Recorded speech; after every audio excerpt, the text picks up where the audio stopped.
Hello my dear students, welcome to maths mentor classes. मैं हूं Ravi Reddy, the lecturer of mathematics. Dear students, इससे पहले आपने देखा होगा कि हम लोगों ने एक वीडियो पोस्ट किया है जिसमें ज्योमेट्री से कंसर्निंग बिल्कुल बेसिक कॉन्सेप्ट्स थे, बिल्कुल मूल बातें, जैसे कि रेखा क्या होती है, रेखाखंड कैसे रेखा से अलग होती है बेटे, है ना, किरण किसे कहते हैं, तरह तरह के एंगल्स के बारे में बताया मैंने, रैखिक युग्म के बारे में बताया, लीनियर पेयर एंगल्स क्या हैं, ठीक है। फिर इस तरह से अलग अलग एंगल्स, जैसे कि एंगल्स के बारे में मैंने डिस्कस किया बेटे, एंगल्स के बारे में डिस्कस किया कि एंगल्स किस तरह के, नॉर्मली आप जब देखते हो तो दो तरह के एंगल्स के बारे में डिस्कस कर रहे होते हैं हम लोग, ठीक है। एंगल्स जैसे कि मैंने ये दोनों एंगल्स के बारे में बताया, ये को इंटीरियर एंगल होते हैं, ठीक है। स अंतःकोण होता है, इन दोनों का योगफल 180 होता है जब दोनों लाइनें पैरेलल हों, ठीक है। मैंने ये बताया आपको, इन दोनों कोणों को 180 डिग्री कहते हैं, इन दोनों का सम जो है 180 डिग्री होता है और इसे को इंटीरियर एंगल कहते हैं। लेकिन ये 180 तब होगा जब ये दोनों लाइनें पैरेलल हों, और अगर 180 दे रखा है आपको तो इसका मतलब लाइंस पैरेलल है। क्लियर। फिर मैंने आपको बताया वर्टिकली ऑपोजिट एंगल, ये देखिए ये एंगल और ये एंगल दोनों वर्टिकली ऑपोजिट एंगल है, ठीक है। फिर इस तरह से मैंने आपको ये जता दिया बेटे कि दो लाइन जब अगर पैरेलल हैं या दो लाइनें इस तरह से और तीसरी जब लाइन उसको इंटरसेक्ट करती है तो उसे ट्रांसवर्सल कहते हैं, तिर्यक रेखा कहते हैं। तिर्यक रेखा में एफ शेप के जो एंगल होते हैं, देखिए एफ एंगल, देखिए ये एफ शेप है ना, उल्टा एफ दिख रहा है आपको। एफ शेप के जो एंगल होते हैं उसको संगत कोण कहते हैं, करस्पॉन्डिंग एंगल कहते हैं। क्लियर। करस्पॉन्डिंग एंगल हमेशा जो है जेड शेप में होंगे, देखिए सॉरी एफ शेप में होते हैं, ये चीज हो गई, या ऐसे हैं, ठीक है ना। तो इस तरह के एफ शेप में ये वाली जो एंगल होंगी इसको करस्पॉन्डिंग एंगल कहते हैं। ये भी इक्वल तब होते हैं जब लाइंस पैरेलल हो, अगर ये इक्वल है तो लाइंस पैरेलल है, लाइंस पैरेलल है तो ये एंगल इक्वल होंगे। क्लियर। इस तरह से मैंने करस्पॉन्डिंग एंगल के बारे में डिस्कस किया। फिर मैंने आपको ऑल्टरनेट इंटीरियर एंगल के बारे में बताया जब लाइंस जेड शेप में होती हैं बेटे, जब जेड शेप में जब एंगल होती हैं, देखिए देखिए ये है जेड शेप में एंगल है, ठीक है ना। इस तरह की जब भी शेप में हो तो इसको ऑल्टरनेट इंटीरियर एंगल यानी एकांतर अंतःकोण कहते हैं। ये सारी बात की जानकारी देखनी हो तो यहाँ एक लिंक दे रखा है मैंने बेटे, बिल्कुल 15 से 20 मिनट की एक अच्छी वीडियो है जिसमें सारे कॉन्सेप्ट्स मैंने आपको कराया और समझाया, काफ़ी अच्छे विजुअल्स उसमें हैं, आपको बहुत फायदा होगा, आप उसे जरूर से देखना। तब इसके अंदर जो बिल्कुल बेसिक क्वेश्चन, सिंपल क्वेश्चंस कराएं, आपको बहुत अच्छे से समझ में भी आ जाएगा। और एक डर जो है आपका, जो ज्योमेट्री के नाम से तकरीबन सारे बच्चों को होती है, जिन्होंने 10th में भी मैथमेटिक्स बहुत अच्छी तरह से पढ़ा हो, वो तकरीबन भूल चुके होते हैं, तो उनके लिए बहुत फ़ायदेमंद चीज़ है ये। चलिए आगे बढ़ते हैं इसको समझने के लिए। लेक्चर्स में कुछ बेसिक क्वेश्चंस कराए मैंने, हम उनको देखते हुए आगे प्रोसीड करेंगे। कुछ क्वेश्चंस मैंने आपके लिए छोड़े हैं, आप उसके आंसर्स को कमेंट बॉक्स में मुझे बताना। सबसे पहला क्वेश्चन दे रखा है, देखिए एम और एन समांतर रेखाएं दे रखी हैं, एम पैरेलल एन समांतर रेखाएं हैं।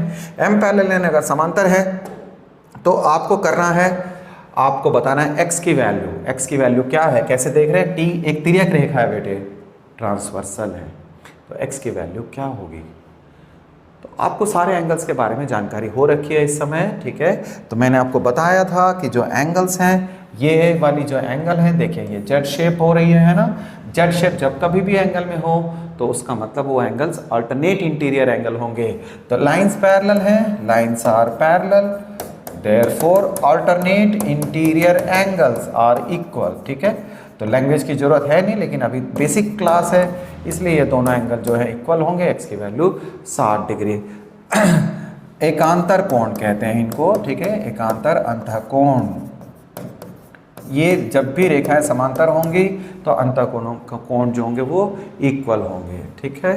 नेक्स्ट क्वेश्चन, दूसरा जो क्वेश्चन है हमारे पास वो देखिए क्या है। इसमें कहता है कि जेड की वैल्यू फाइंड करनी है, जबकि एम और एन पैरेलल हैं बेटे, एम और एन पैरेलल दे रखे हैं, समांतर हैं। तो ये किस तरह की एंगल है, देखिए ये तिर्यक रेखा है।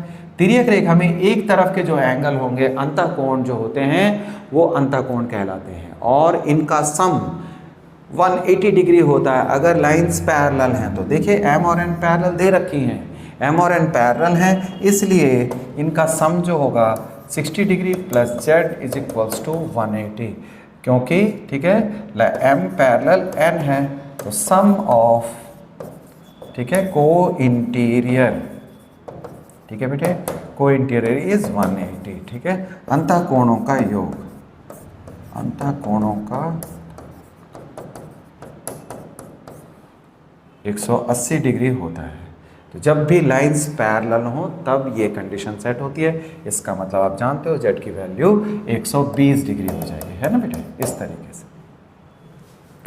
बिल्कुल सिंपल, बिल्कुल स्ट्रेट। आपको पहले डर भगाएंगे, फिर उसके बाद हम लोग अच्छे और डिफिकल्ट क्वेश्चंस को नेक्स्ट वीडियो में बताएंगे आपको, है ना। क्या कहता है, एम पैरेलल एन है तो एक्स की वैल्यू फाइंड आउट करनी है। पहचान लिया आपने एंगल्स को, ठीक है बेटे, पहचाना आपने कि एक्स की वैल्यू क्या होगी।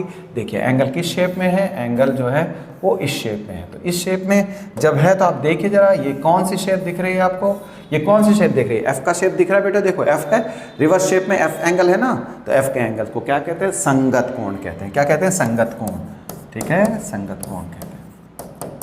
करस्पॉन्डिंग एंगल, करस्पॉन्डिंग एंगल, तो करस्पॉन्डिंग एंगल्स इक्वल होंगे इसमें, तो करस्पॉन्डिंग एंगल इक्वल होंगे तो एक्स की वैल्यू जो है 120। बिल्कुल सिंपल और आसान क्वेश्चन से मैंने कुछ बनाए हैं। आगे एक दो क्वेश्चन आपके लिए अच्छे होंगे। फोर्थ क्वेश्चन में देखिए बेटे, फोर्थ क्वेश्चन में क्या कहोगे। क्वेश्चन नंबर फोर्थ में आप देख रहे हैं क्या कहता है कि क्या एम और एन पैरेलल हैं। पैरेलल कब होते हैं बेटे, तीन कंडीशन में होते हैं, ठीक है। लाइंस आर पैरेलल, ठीक है, lines are parallel, lines are parallel if तीन बातें हों। पहली बात, सम ऑफ को इंटीरियर, सम ऑफ को इंटीरियर इज 180, ठीक है। को इंटीरियर कौन से होंगे बेटे, ये वाले होते हैं, इनको को इंटीरियर कहते हैं, ठीक है। अंतःकोण, अंतःकोणों का सम, अंतःकोणों का योग 180 होना चाहिए, तब पहली कंडीशन है। इनमें से कोई भी लागू हो सकता है। एकांतर कोण, एकांतर कोण सेम हो, एकांतर कोण समान होना चाहिए, तब हो सकता है। एकांतर कोण कौन से होंगे, एकांतर कोण जेड शेप के होते हैं। ऑल्टरनेट इंटीरियर एंगल, ठीक है, ये दूसरी बात। तीसरी बात होती है, आप कह सकते हैं करस्पॉन्डिंग एंगल, करस्पॉन्डिंग एंगल हो तब भी, ठीक है बेटे, करस्पॉन्डिंग एंगल। तो वो वीडियो आप जरूर से देखना जो मैंने आई बटन पे दे रखा है, आपको बहुत फायदा होगा। सारे कॉन्सेप्ट्स एक बार दोबारा क्लियर हो जाएंगे। करस्पॉन्डिंग एंगल यानी संगत कोण इक्वल हो बेटे, संगत कोण समान हो, समान हो तो संगत कोण को, संगत कोण किसे कहते हैं, संगत कोण कहते हैं एफ शेप के जो एंगल होते हैं। देखिए ये संगत कोण कहलाते हैं, संगत कोण ये भी कहलाते हैं बेटे, संगत कोण ये भी कहलाते हैं, है ना, इस तरह से। तो अब आप देख सकते हैं ये एकांतर कोण है, ऑल्टरनेट इंटीरियर एंगल है। अगर ये दोनों इक्वल हैं तो लाइंस पैरेलल होंगी, आपका रीजन ये होगा, ठीक है। फिफ्थ क्वेश्चन देखें। फिफ्थ क्वेश्चन भी बिल्कुल सिंपल है। आप इस क्वेश्चन का आंसर मुझे फिफ्थ क्वेश्चन का जो आंसर है आप मुझे कमेंट बॉक्स में करें। फिफ्थ में एम और एन क्या पैरेलल है, अगर पैरेलल दे रखी है तो एक्स की वैल्यू क्या होगी। Well, sixth question, sixth question में क्या कहता है, नीचे दी गई आकृतियों में निर्णय लेना है आपको, ठीक है। एम और एन के बारे में कुछ बताना है, क्या ये एम और एन समांतर रेखा है, क्या ये पैरेलल है बेटे। पैरेलल होने के लिए मैंने पीछे तीन कंडीशन लिख दिए आपको, ठीक है ना। वो तीनों कंडीशन, अगर इन तीनों में से कोई भी कंडीशन सुटेबल हो, आप देखिए 126 और 126 और 44, how much you are getting बेटे। 126 ये 0, ये 7, 170 ना, ये 180 नहीं होता। अगर ये 180 डिग्री हो जाता तो आप कहते सम ऑफ को interior is 180, therefore they are parallel, ठीक है। अंतःकोणों का योग 180 नहीं है, इसलिए ये पैरेलल नहीं है। क्लियर। आइए इस क्वेश्चन में ये 75 डिग्री दे रखी है और ये 75 लाइंस के बारे में। In the given figure decide whether the M is parallel to N. M और एन पैरेलल हैं या नहीं। एम और एन का नाम तो है ही नहीं इसमें, ये एम और एन है मान लें, ठीक है बेटे। एम और एन पैरेलल है क्या बेटे, आपको दिख रही है टेढ़ी, है ना, ये तो जानबूझ के बनाई गई होंगी। टेढ़ी दिखाने से नहीं होती, आप कॉन्सेप्ट लगाएंगे, ठीक है ना। आपको कॉन्सेप्ट के थ्रू चलना है। कॉन्सेप्ट के थ्रू कैसे बेटे, ये 75 डिग्री है तो वर्टिकली अपोजिट एंगल, देखिए ये और ये दोनों सेम होंगे ना बेटे, ये सेम होंगे। ये 75 डिग्री होगा, कितना, ये 75 डिग्री होगा। क्यों, वर्टिकली अपोजिट एंगल, सम्मुख कोण, ठीक है। ये क्या है, ये सम्मुख कोण है, सम्मुख कोण, शीर्षाभिमुख कोण भी कहते हैं, शीर्षाभिमुख कोण भी कहते हैं। Vertically opposite angle, vertically opposite angle जो हो गया, ये दोनों इक्वल होते हैं। जो सीजर के शेप में होती है, कैंची जैसी होती है बेटे, जो आमने सामने के एंगल को इक्वल बनाती है। तो ये 75 है तो ये भी 75 हो जाएगा। देखिए अब ये दोनों लाइन, ये ट्रांसवर्सल है, ये लाइन जो है ट्रांसवर्सल है मान लीजिए, ठीक है। और ये दोनों ट्रांसवर्सल के एक तरफ है दोनों एंगल, ठीक है। यानी ट्रांसवर्सल किसे कहते हैं, ये तीसरी लाइन ट्रांसवर्स है और ट्रांसवर्स के एक तरफ के दोनों एंगल हैं। अगर इनका सम 180 हो जाए तब भी लाइंस पैरेलल हैं, लेकिन कहाँ 75 दोनों मिलकर के 150 डिग्री हो रहे हैं। It is not equal to 180, therefore they are not parallel. ये पैरेलल नहीं होंगी, ये समांतर नहीं है बेटे, क्योंकि अंतःकोणों का योगफल जो है वो 180 नहीं हो रहा है। ठीक, चलिए next question, 7th number question है। 7th नंबर क्वेश्चन में क्या एम और एन पैरेलल है। ठीक है बेटे, 7th क्वेश्चन में आप देखें, 7th क्वेश्चन में क्या दे रखा है, बोलते हैं ये कंडीशंस हैं, क्या एम और एन क्या पैरेलल है।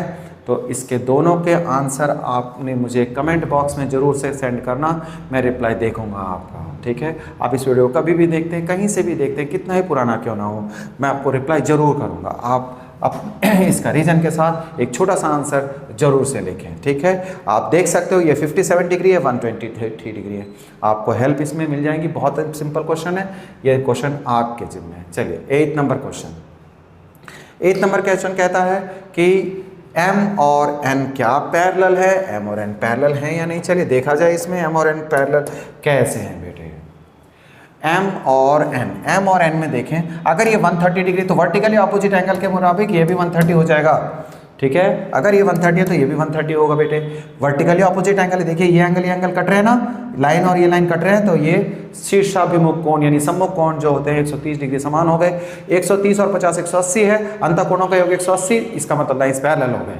ठीक है, चलिए नेक्स्ट 8th क्वेश्चन के बाद हम लोग आगे बढ़ते हैं 9th क्वेश्चन में।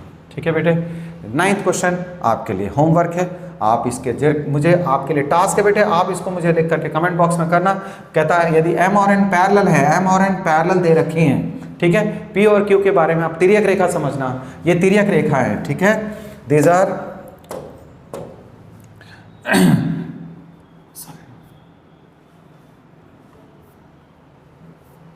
ये जो है ट्रांसवर्सल लाइन है, ये ट्रांसवर्सल है, दीज आर ट्रांसवर्सल। ठीक है, तिर्यक रेखा है बेटे, ट्रांसवर्सल है, तिर्यक रेखा है।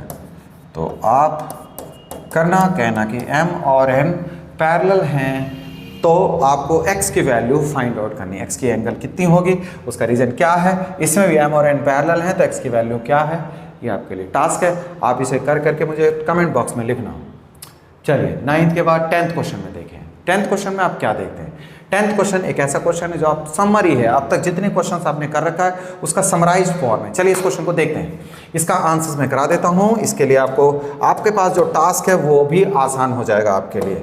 देखिए इसमें क्या कहता है, ये 60 डिग्री है, ए की वैल्यू फाइंड आउट करनी। कहता है एम और एन पैरेलल दे रखे हैं, पी और क्यू भी पैरेलल है बेटे, दोनों समांतर रेखाओं का युग्म दे रखा है, ये दोनों पैरेलल है, ये दोनों पैरेलल है। क्लियर, चलिए तो आप जानते हो पैरेलल होते हैं तो अंतःकोणों का योग 180 होता है। तो 60 प्लस ए की वैल्यू 180 है, तो ए इज इक्वल्स टू 120 हो गया बेटे, क्वाइट सिंपल। ए की वैल्यू 180 है, अगर ए 180 है और ये 60 डिग्री है, इस एंगल की वैल्यू कितनी होगी, ये भी 60 डिग्री हो जाएगी, क्योंकि ये एंगल और ये एंगल ऑल्टरनेट इंटीरियर एंगल है। ठीक है ना, ये जेड शेप में आप देख रहे हो, ये और ये जेड शेप में लाइंस पैरेलल है, तो ये 60 डिग्री हो गया।